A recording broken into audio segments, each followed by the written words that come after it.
Good morning, folks, and look who's back. We've got Mr. Corey Stokeland back from Oregon. They made it safe. 10 fingers, 10 toes. He had a great time. Mikey unfortunately fell ill to, I guess, the Seattle weather. No, he's got some kind of sinus deal. So Mikey's not back, but we got Corey. So today, one of the better reasons for owning the company, you know, making money is cool, but I love helping people. I love when I can make a difference in that family's life and help them with, you know, with my site assessments, which you've seen. And I don't know how many other companies, I'm not sure if you understand, taking these tanks out and putting tanks in, we make a little money. I make payroll. I couldn't run a business. If that's all that I did, I'd be out of business. We absolutely need these environmental impacts in order to keep our head above water and be successful.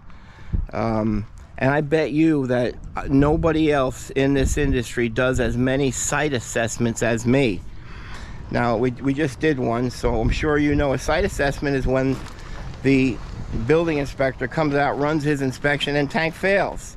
It fails based on holes in the tank or contamination. Now, I'm not saying they're all bad out there, but maybe I am.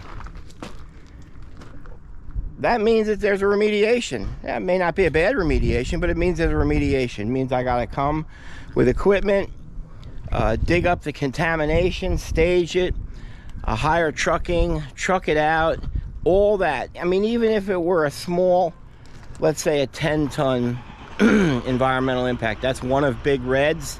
It's $11,000, $13,000, 2 days worth of work. That's profitable, 500% profit. No matter what, if a tank leaks, no matter what, anybody can dig out 10 tons. Now, they may be digging out clean fill, but who's gonna know? An engineer would jump down in a hole and he'd want to see the PID meter readings. Me, I don't do that. I don't do that. And last week, they're called site assessment. That means, yeah, the tank failed. Yeah, there's some contamination. But my PID readings right at the base of the void are almost acceptable. They're borderline. I can still dig out 10 tons, make a 2-day remediation, make a lot of money. I don't. I take my samples right then and there. I send them to the lab. They pass. I write a site assessment closure report. I close it out. The cost to the homeowner is $650 for me to write a closure report, and then the cost of the analysis. That's it. I've had 13 of those. 13. So think about it. That's 13 that I easily could have gotten $10,000 from, $130,000. I walk away because I've got some moral fibers in me, and I help these people out. So that's a thing that I'm kind of proud about. You know, I throw away the opportunity to make, you know, and that's only $10,000. Some of these companies, they dig $20,000, $30,000, and $40,000 out. So a little pat on the back for me. We've got 13 site assessments. I'm sure that's not my last one that I just let go. So I like helping people. Today, you guys know we're actually right now about 8.5 weeks backed up. So it's difficult to juggle people and keep customers when they say, you know, hey, when can you get out here? And then you tell them, yeah, it's over 2 months. Sometimes we lose people. We try not to. But Monday, a customer called. They have no heat. Some kind of failure with the tank and the lines. They've had a HVOC guy out there. They've had 2 plumbers out there. I don't know why the oil company won't set up a temp tank for them. Maybe because they don't have the money to pay. I don't know. But, you know, we cancel jobs. We cancel customers. We're coming out here to do an emergency tank replacement for them. So I like that. The girls in the office, a lot of extra work for them to cancel. Call a customer and feel their unhappiness, sometimes anger, and then call the local municipality to cancel the inspection and then reschedule, and it's a domino effect. But it's just what we got to do. So that's what we're doing today.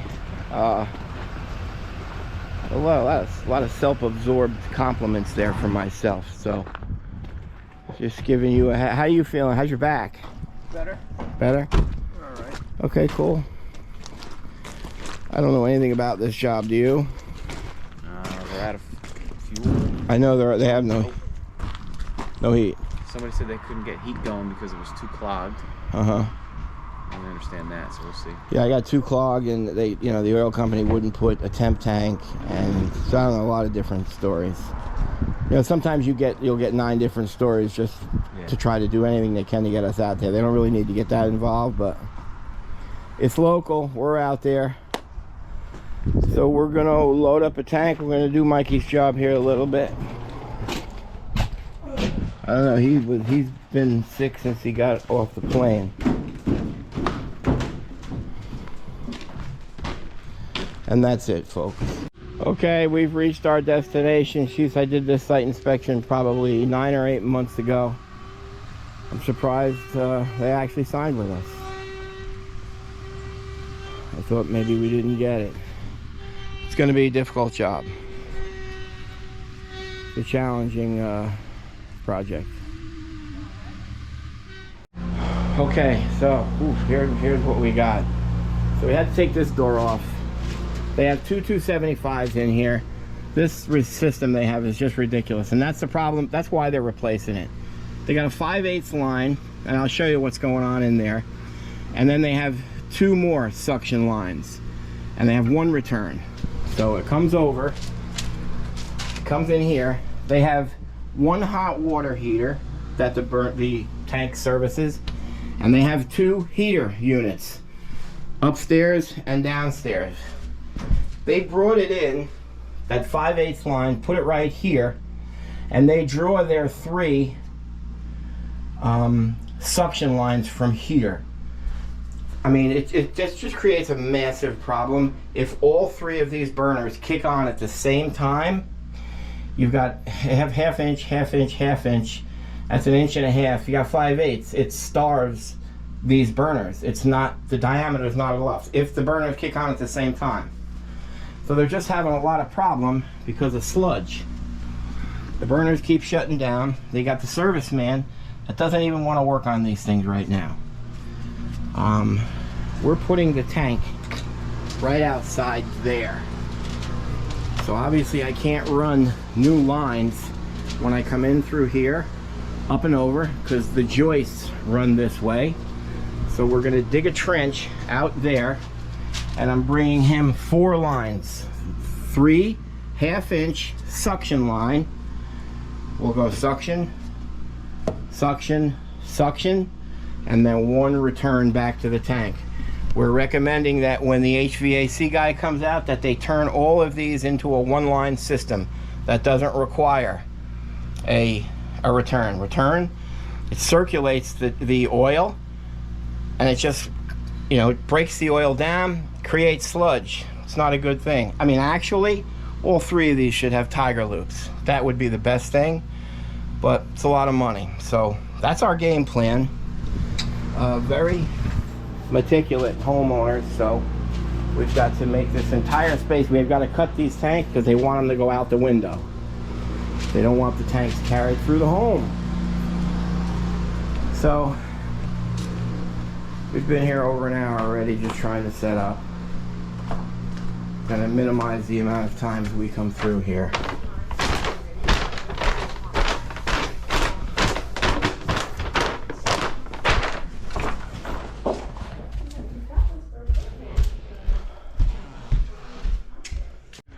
Okay, so we just ran 150 feet of hose. We had enough. There's 250 gallons in that manifold system. We're gonna pull this out, and much to my excitement, we're utilizing the suction cups.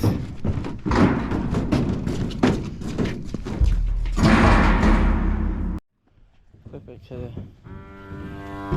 Oh, that would be cool, but it wouldn't be. You see it just like walking around. How are you gonna see us? You don't need to see us. Yeah, dude, we're doing the carriage. Should we ask the music teacher to? No, I don't even think we have a pool.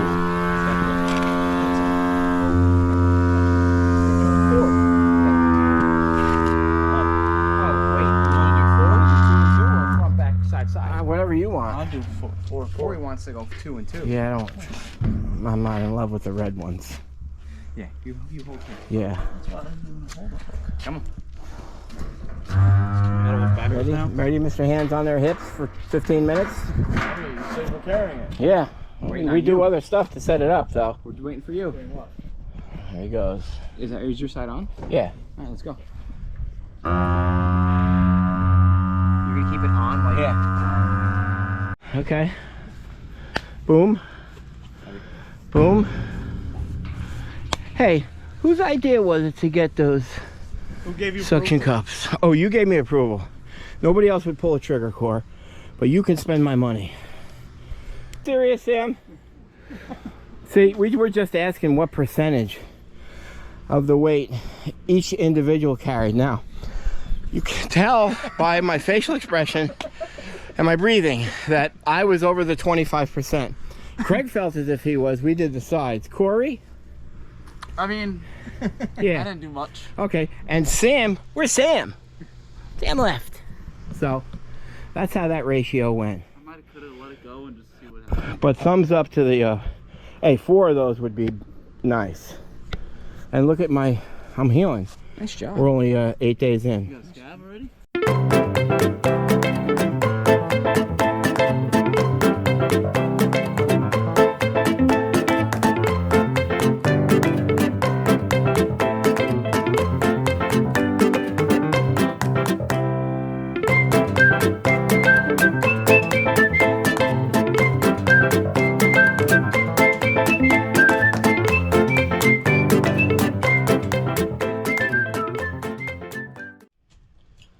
Okay, so got the trench started. I'll go another 6 inches on that. Craig is getting his level, trying to get these pipes out. It's a thick foundation and she's in there tight. We'll cut a hole in it, transfer the fuel out, and then we're going to start cutting. So I'm going to go get the copper right now, and I'm going to run the 4 lines. So Sam is patching those 2 holes right there before our new installation gets up in there. Craig's trying to determine where I'm drilling. Hopefully it's where I trench. And then I'll start drilling. I'm going to drill 2 holes. I'm going to send 2 half-inch, 2 half-inch through the hole. All right, so we disconnected these lines, shut the firematics off. That was a large 5/8. Everything's disconnected here. Each tank's half full, so I'm going to cut ourselves a little eye hole in both of these so we can get our drop tube down in there. Then we're going to start pumping it. We're going to need some more floor protection right here.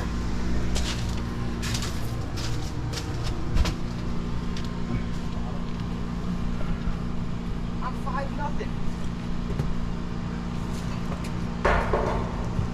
Craig, you're old man though. Thanks, bud. You take after your father.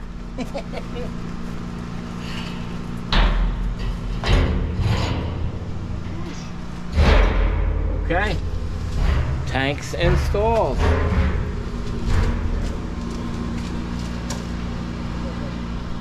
All right, Corey's gonna cut that eye hole now.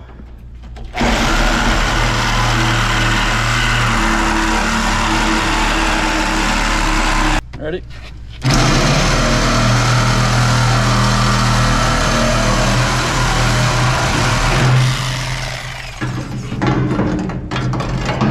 Okay.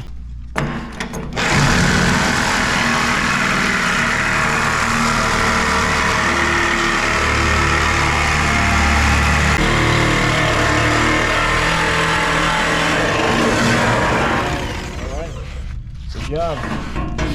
So we'll put our drop tubes in there, that's screened, and we'll transfer the fuel out. Okay kids, a little trivia. Why did I cut both eye holes right here to transfer the fuel out? Because that's where the crossover is. Each tank is pitched this way towards the crossover. So we'll go straight down here. We know all that oil is going to be pitched over to us. Corey, you're a genius.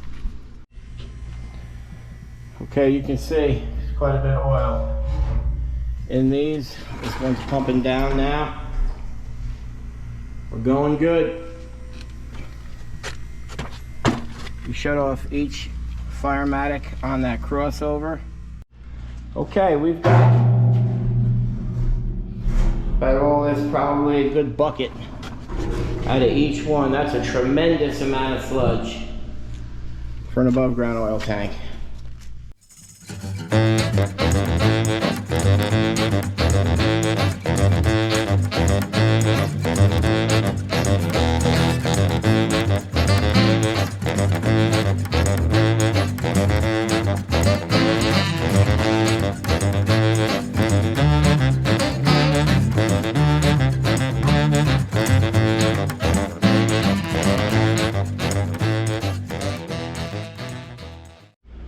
Okay, she's cut open. You can see how bad this is.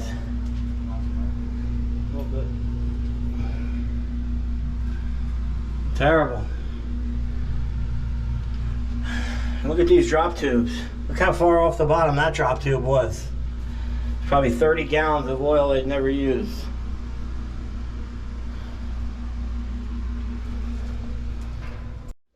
Okay. That's some serious sludge.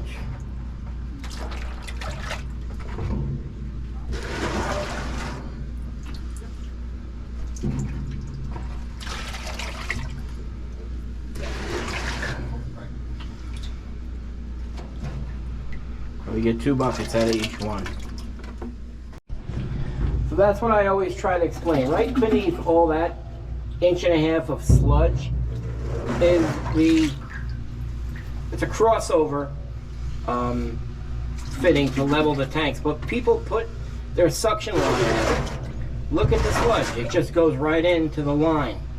So you say, well, you got to do that on a manifold, Brian. So I'll show you what we do. We make our own little drop suction tubes that go down in that valve, and I'll show you what that looks like.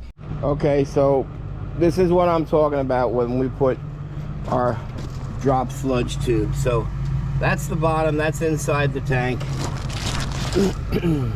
They put these Firematics on the outside and go right in, which is one of these. So to try to eliminate the oil draining right down into that, we install one of these. You take a piece of copper 4 inches long and we slide it down in it. It's as simple as that.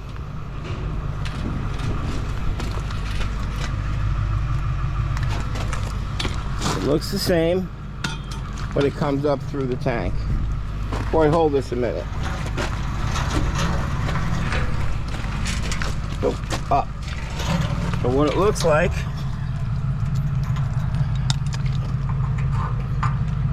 this is a different size. So that's a 1/2 inch. That's 3/8 copper. So it normally will slide in about this far. So look at it. It gives you all that sludge to avoid. One little simple. That's what we put on our crossovers. When we manifold the tank, that's what we put on our crossovers. That's why our crossovers don't clog. You don't need to blow them clean.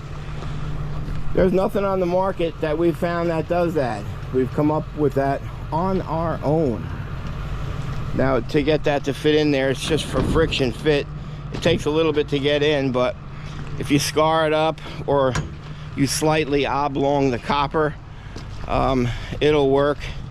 There are some epoxies that are oil friendly that won't adhere to that, but they don't go anywhere. I've taken out 25-year-old tanks that we've done, and that drop tube, we call it a sludge drop tube. We've even given it our own name. So that's what we use, and I just wanted to explain that to you. That's why we're tank masters.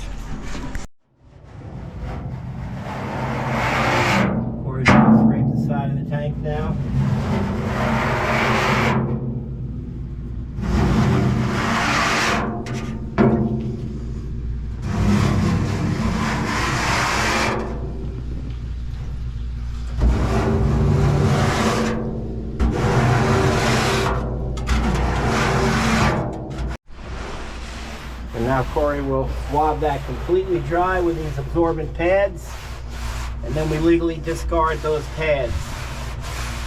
They go in a drum.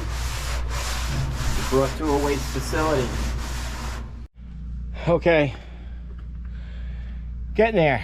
We got that one tank out. We just slid this one into position, re-cleaned that whole bottom area again, and we're gonna do the same thing. We're gonna cut this open, and then we're gonna clean it. So Craig is now, we're in the process of dismantling all these old lines, and gotta bleed them, dismantle them, find out what goes to what. Get it all out of here without spilling anything, and then we're gonna run our new lines in to the burner. So what do you need from me? I need you to tell me, see these two lines? Uh-huh. Which ones are these two? I don't know, but it feels like me and Corey are doing everything, so. You like that? Got that tank, yeah. I don't even know where Sam is. Mike's home sick. We are going to clean this tank now.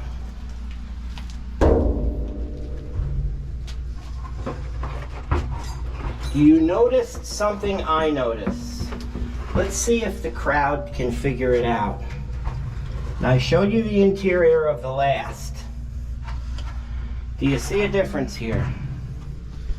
Corey, do you? Yeah. What is the difference?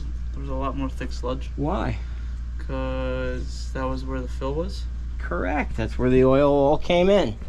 So all the oil that came into this tank, it came in through that crossover down at the bottom of the tank. So a lot less sludge in this vessel. Okay. This tank is clean. I know I'm breathing insulation all day today.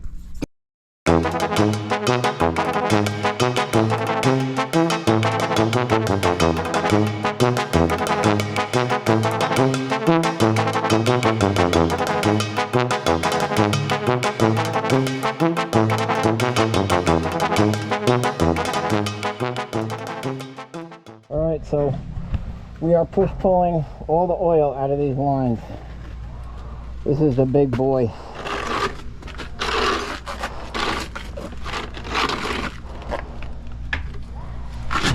Yep, I'm ready. No? Yep.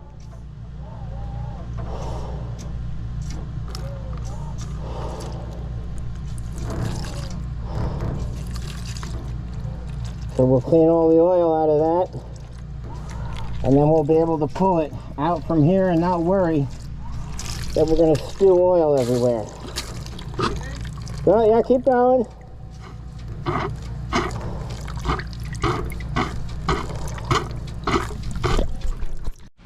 Okay, so we're pulling our lines now. We've got the 1/2 inch line, which is the common return line. The 3 units will put the return line to the 1/2 inch line, and then we have the 3 suctions. So we'll have 4 lines of 2 duplexes at the top of the tank. Pulling that now. Craig's getting the correct length he needs inside. I'll zip tie those. That's all gravel, so I'm going to put that a little bit deeper. And we've got the oil man here today. Okay, we are done in this room. These are where the 2 tanks were. Everything's all swept up. The fill and vent where it came through is all concrete patched. All those lines that came through there are all pulled out. Did good today. We didn't spill anything, which is amazing. We had 400 gallons of oil that we pumped out of here, and then we cut into pieces 600 pounds of metal that was all stained. So all throughout that window. None of the paint's ripped, so I don't think we're gonna have any damage behind that. I got 3 layers on his floor right here, so it looks good. We crushed it. Not a surprise. So when I bid this job initially, I bid it to just come in and tie into those lines. That's where the tank room was. So I wasn't going to remove any of these old copper lines, and I wasn't going to run new lines to the burner. So We got here, we looked at it, he was having all kinds of problems. A lot of the problems was sludge in the lines. So what, you know, what am I doing? I would have got paid, same price, but it wouldn't really fix this problem. So, and I knew that. So I'm not just like an idiot tied to it and just hope for the best. So we dug lines and we installed all new lines. So they came in, here's the first set. Let's run and install to the burner. See all those coated copper, those orange, those are all our lines. That is for the downstairs first floor heater. Heater here is for the second floor. Craig brought it up under there. Did an amazing job, Craig. You did. Amazing job. You get through here. Yep, coming. I need 10 seconds. And this is the back side of those burners here. Keep in mind, folks, you didn't pay any extra for this. All these fittings, all this copper, all this labor, all this time. I just did it because it was the right thing to do. So he's not going to have any problems now. Oh, remember those lines that they all went down through under there? So we're going to finish that up by concrete patching that. And that's it. That's a sweet job. Now we're going to clean up. All right, Sam is going to go concrete patch that where the lines came out. Craig is finishing the flaring. We have solved these homeowners' problems. They've been spending thousands and thousands of dollars with the burner guy coming out here trying to fix and revamp and repair and re-clean and put new drops on these tanks and then blow everything clean, and just no heat upstairs, no hot water, no heat downstairs, one problem after the other. They will have no more problems anymore because they hired tank masters. That's it. So guess what, folks? This is most certainly another fine job by Tank Masters Environmental. Corey? Catch you on the next one. There you go.